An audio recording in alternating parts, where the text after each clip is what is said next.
जिस थाली में खाया उसी में छेद किया। मैंने कहा कि वो चुनौती हमारे लिए थोड़े है, वो आज भी भाजपा के निष्कासित सदस्य है। भाजपा ने इनको मजबूरीवश इनको टिकट दिया है। नमस्कार, आप देख रहे हैं द मीडिया वाला एक्सप्रेस। झारखंड में विधानसभा चुनाव का बिगुल अब बज चुका है। वहीं सभी प्रमुख उम्मीदवार मैदान में उतर चुके हैं और आज नामांकन करने के लिए तैयार हैं। वहीं बन्ना गुप्ता भी आज नामांकन करेंगे, जो मौजूदा स्वास्थ्य मंत्री हैं। इसी कड़ी में द मीडिया वाला एक्सप्रेस के प्रधान संपादक प्रियांशु झा ने उनसे खास बातचीत। देखिए हमारी अब खास रिपोर्ट। नमस्कार, मेरा नाम प्रियांशु झा है। आप देख रहे हैं द मीडिया वाला एक्सप्रेस। जैसा कि मैंने आपको कल बताया था कि ग्राउंड जीरो पर उतरेंगे और पता करेंगे कि चुनावी माहौल क्या है। वहीं आज नामांकन का दिन है और मौजूदा स्वास्थ्य मंत्री बन्ना गुप्ता हमारे साथ बैठे हुए हैं। बन्ना गुप्ता जी से पूछते हैं कि नामांकन के लिए ये निकल रहे हैं, आज नामांकन का दिन है, नामांकन पत्र भरने जा रहे हैं, आप अपनी जनता को क्या संदेश देना चाहेंगे? नहीं, जनता तो देखिए, जनता ही जनार्दन है, जनता ही मालिक है और हमने लगातार जनता की सेवा की है, इसलिए मुझे कोई संदेश देने की आवश्यकता नहीं है। जो भी मैंने काम किया है वो सभी काम जनता के सामने है और आम लोग जानते हैं कि कभी भी मेरा जीवन जो है वो आम जनों के लिए बहुत सरल सहज रहा है और जो कभी भी मेरे पास किसी भी मामले को लेकर आया है मैंने उस पर त्वरित संज्ञान लिया है, त्वरित उसके सामने ही समस्या के समाधान का प्रयास किया है। इसलिए जनता को मालिक है कि एक ऐसा सेवक है जो दिन रात उनकी सेवा के लिए खड़ा रहता है और न बिना थके हुए और न बिना कभी रुके हुए हमेशा जनता की सेवा में है। इसलिए कोई संदेश की आवश्यकता नहीं है। आवश्यकता ये है कि जनता जो है निकले, भारी मात्रा में अपने मताधिकार का प्रयोग करे और इस लोकतंत्र के महापर्व को सफल बनाए। आप चुनाव प्रचार में लगे हुए हैं, आप कह रहे हैं आपने जनता के लिए काफी काम किया है, लेकिन आप पर कीचड़ उछालने वाले भी काफी हैं। वहीं पूर्वी की बात करें तो सरयू राय की दावेदारी थी पूर्वी पे, अब उन्हें पश्चिमी भेज दिया गया है। वो कहते हैं कि मैं 5 साल से जनता पर हुए अत्याचार को मिटाने का प्रयास करूंगा। वो पश्चिमी से लड़ रहे हैं, इस पर आप क्या कहेंगे? नहीं, ये एक अलग उनका एक डायलॉग है। ये गए थे भाजपा के प्रत्याशी डुलू महतो जी धनबाद से लोकसभा लड़ रहे थे, वहां भी इन्होंने सेम शब्दों का रिपीट किया था कि मैं आया हूँ यहाँ जो है डुलू महतो की दादागिरी और क्या क्या को दूर करूंगा।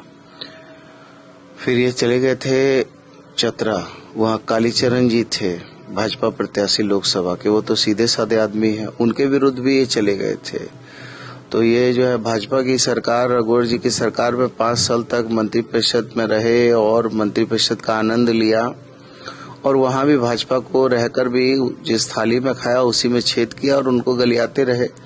तो इनकी ये फितरत है कि मैं जो है अत्याचार खत्म कर दूंगा। ये लगता कि ये कोई संत महात्मा है, ये तो खुद ही जो है इनके ऊपर अत्याचार मतलब समझिए कि आपने जनता के ऊपर अत्याचार किया है पश्चिमी। वही अत्याचार। अब वो अत्याचार तो उन्हीं को दिख रहा होगा, जनता को तो अत्याचार दिखता नहीं है।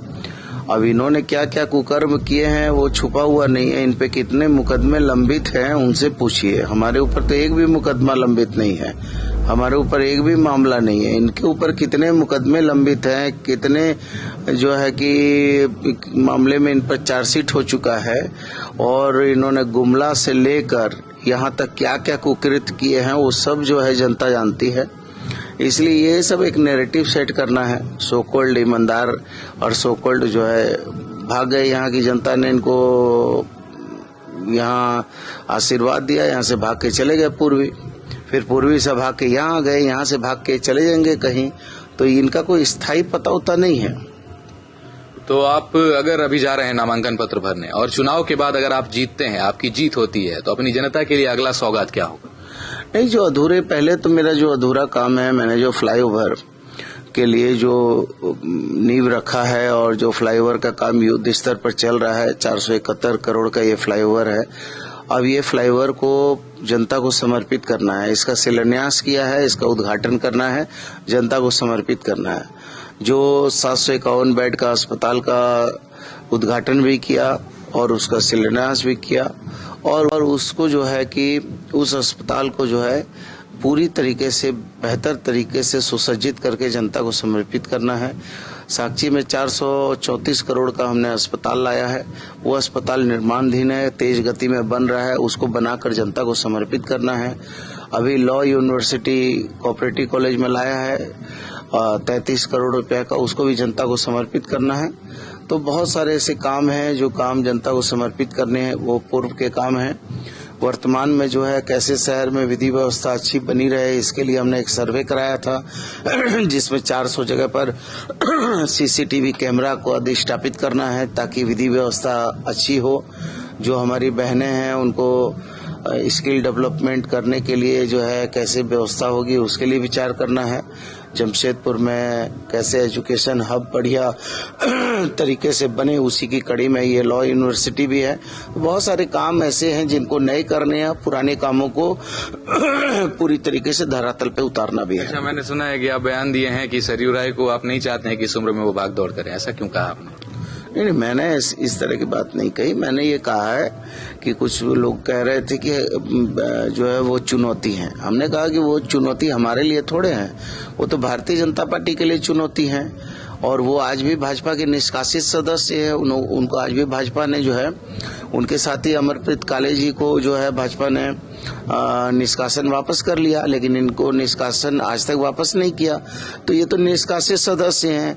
इन्होंने भाजपा को इतना परेशान कर दिया कि अंततोगत्वा भारतीय जनता पार्टी ने इनको निष्कासित किया है। और आज भी यदि इनको जो है कि जो अलायंस हुआ है, ये अलायंस भी कहीं न कहीं भारतीय जनता पार्टी ने बेमन से ये समझौता करके इनको ये सीट दिया है, क्योंकि ये भारतीय जनता पार्टी की परंपरागत सीट है। और यहाँ के हजारों हजार कार्यकर्ता रात दिन लगकर अपनी पार्टी को मजबूत कर रहे थे। हमारे तो वो राजनीतिक विरोधी हैं, तो हम तो उनके विरोध में चुनाव लड़ेंगे ही, लेकिन जो वो अपनी परंपरागत सीट को, चूंकि इंडिया गठबंधन, ये एनडीए गठबंधन को इनको बचाना है, चूंकि सेंट्रल में अल्पमत की सरकार है, नीतीश कुमार जी के 12 सांसद है और नीतीश कुमार जी का समर्थन लेना है, इसलिए मजबूरी में इन लोगों ने, भाजपा ने इनको मजबूरीवश इनको टिकट दिया है। उनका कहना है गठबंधन दिया है गठबंधन में, लेकिन सरयू राय सुनिश्चित कर रहे हैं कि इस बार एनडीए की जीत पक्की है। नहीं, जीत तो देखिए हर आदमी जो भी लड़ता है वो जीतने के ही उद्देश्य से लड़ता है, कौन हारने के उद्देश्य से लड़ता है। तो ये तो हर आदमी कहता है, इसमें कोई बुरी बात थोड़े है। आप नामांकन के लिए जा रहे हैं, विलंब हो रहा होगा, एक आखिरी सवाल आपसे करेंगे, चलते चलते कर लेते हैं। सवाल ये है कि बीच में आरोप लग रहे थे सरयू राय पर, एक व्यक्ति है अज्ञात व्यक्ति मनोज सिंह, उनसे आपका क्या संबंध है? सरयू राय पर उन्होंने गंभीर आरोप लगाए हैं। अरे भाई, हमारा तो हर आदमी से प्रेम का संबंध है। हम तो किसी से नफरत करने वाले व्यक्ति हैं नहीं, तो हर आदमी से हम मोहब्बत करते हैं और इंसान को प्यार में ही जीना चाहिए। अब वो किस नैरेटिव और किस मंशा से देखते हैं वो जानते होंगे। बहुत बहुत धन्यवाद और शुभकामनाएं आपको। तो आपने देखा होगा किस तरीके से बन्ना गुप्ता ने विपक्ष पर निशाना साधा और सरयू राय जो उनके प्रतिद्वंदी जो चुनावी मैदान में है, पश्चिमी से जिनकी दावेदारी थी पूर्वी से, उन पर उन्होंने जमकर निशाना साधा और कहा कि इस बार जनता साफ कर देगी कि क्या सच है क्या नहीं। बन्ना गुप्ता ने जनता से यह वादा भी किया कि अगर उनकी सरकार झारखंड में वापस बनती है तो वह जनता को हॉस्पिटल की सौगात देंगे।